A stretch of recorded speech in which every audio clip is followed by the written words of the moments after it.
Good morning, everyone, from beautiful, beautiful Biloxi, Mississippi.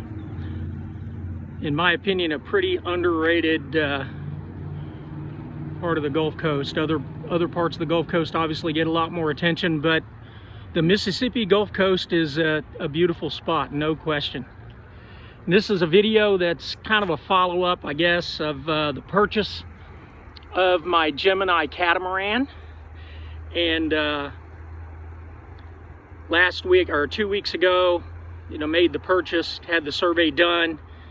And by the way, the Beamer, getting it done. Came down here, packed absolutely to the gunnels with power tools and hand tools and all kinds of supplies, my Sailrite, and check her out, 300,000 miles and getting it done.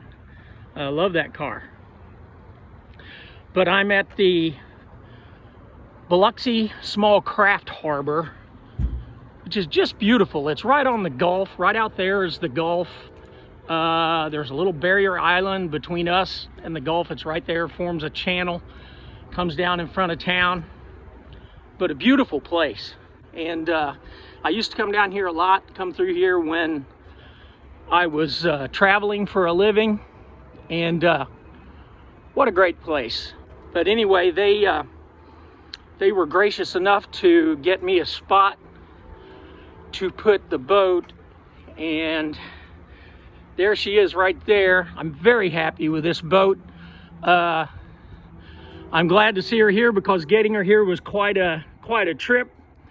I did a short narrative on the Gemini Facebook group as well as my Facebook page.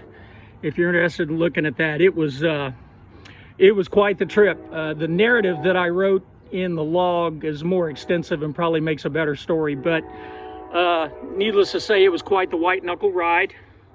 The paperwork has been submitted. She has a new name. I'll reveal that. I think I'll do a little short video on the new name.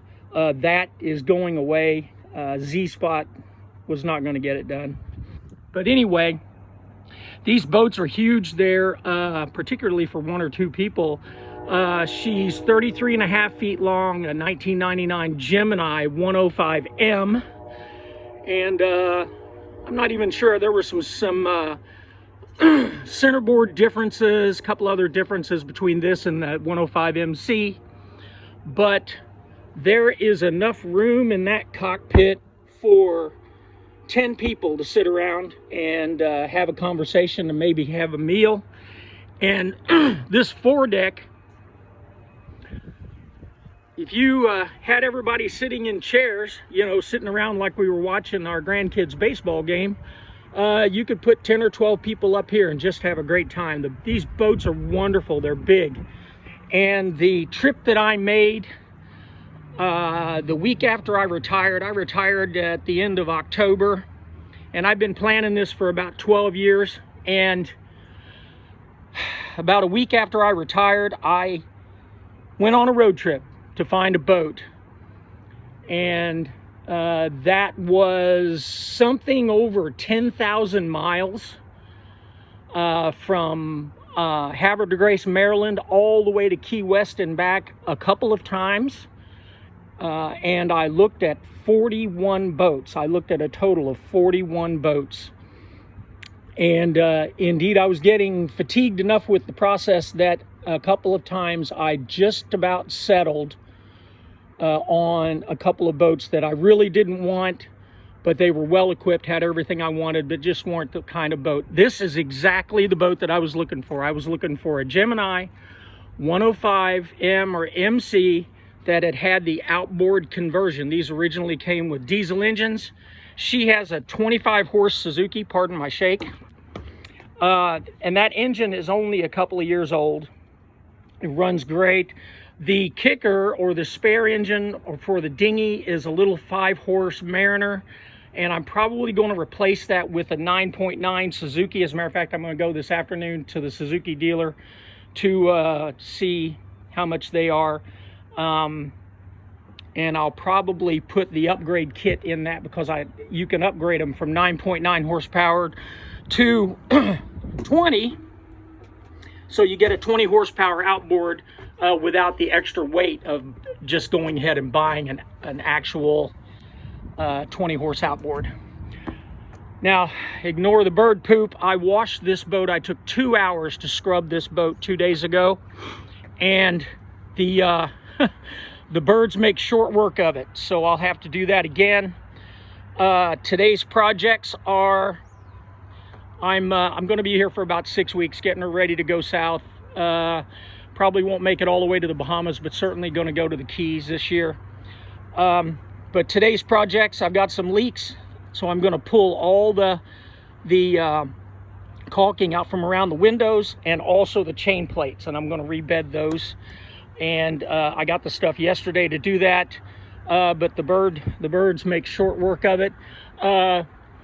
Ray on 3 Sons 4, my dockmate over there, said if I string fishing line through the rigging, it will cause the birds to not want to spend so much time on the boat. So I'm going to have to do something about that, because it's terrible. But you can see, well, I don't know, it's hard to tell on the camera, but they're just huge.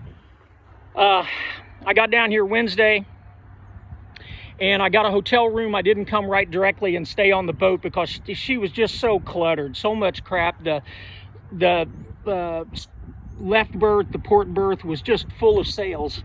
So I've got, now this is my sail locker, which is just absolutely cavernous. There's a 2 mains, a spinnaker, a spare jib, and a code 0 in that locker. And it's crazy how much room is in those lockers. So I wanted this boat because it was a catamaran, but you know, I wasn't willing or able to spend $150,000 or $200,000 on a Leopard or anything like that. These are the best bang for your buck catamaran that you can get, and they're just awesome, awesome, awesome roomy boats. I'm going to spend, as I say, about 6 weeks getting her ready. But I'm not going to get caught up. I don't want to get caught up in projects, because people do that. They end up never getting off the dock. So I'm going to prioritize navigation, make sure the rig is solid, and the electrical system. And today I've got an electrician coming who's going to, a marine electrician, who's going to first, as a temporary measure, I've got a charger down there that's not working, so I'm unable to charge my AGM batteries. But he's also going to talk to me about my options in terms of putting a lithium battery system in it.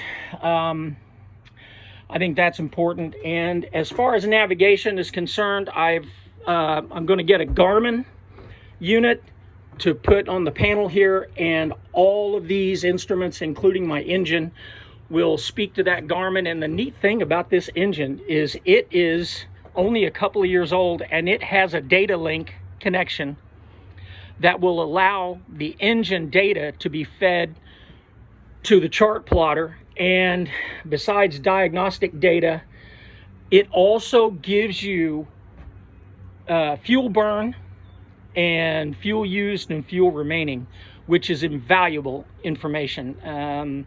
As a former pilot, knowing how much fuel you're burning and how much you started with and how much you've used is really important information. Now these windows are, you can see they're really crazed and cloudy. I did a test spot on that side of that window, and they're going to polish out well, but I'm eventually going to replace them. I'll probably replace them this summer when I bring the boat home. The plan is to spend a month or 6 weeks here getting her squared away, head down to the Keys, spend 2 or 3 months in the Keys, and then take her back up the river system, essentially doing what amounts to about 1/3 of the loop, to take her back to Indiana and keep her at home during the summer. That made insurance incredibly inexpensive. If I was to keep her down here, the insurance was going to be almost $4,500 a year.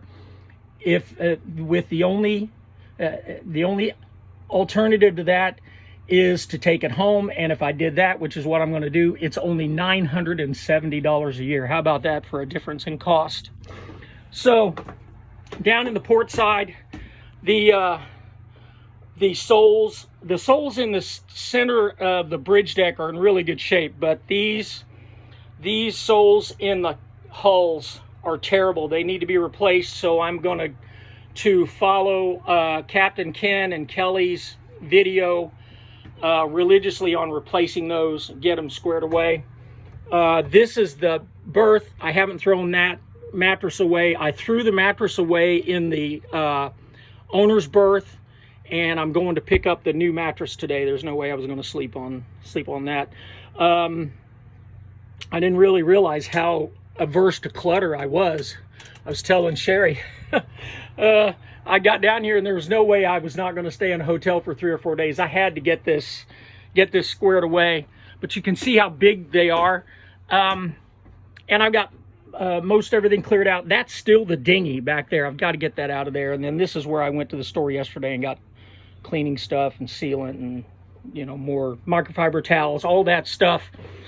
The stove works. I serviced the stove the way Captain Ken on the Crooked Anchor described in his video in terms of cleaning. I got that squared away, and I also had to replace the gas tank as well as the regulator, and once I did that, they're working great. Charging up the batteries on my Sailrite hot knife, because I'm going to have to make not only the canvas enclosure, but I'm also going to build a brand new stack pack. Went to school for that a year and a half or so ago to learn how to do that work, and I'm looking forward to doing it for myself.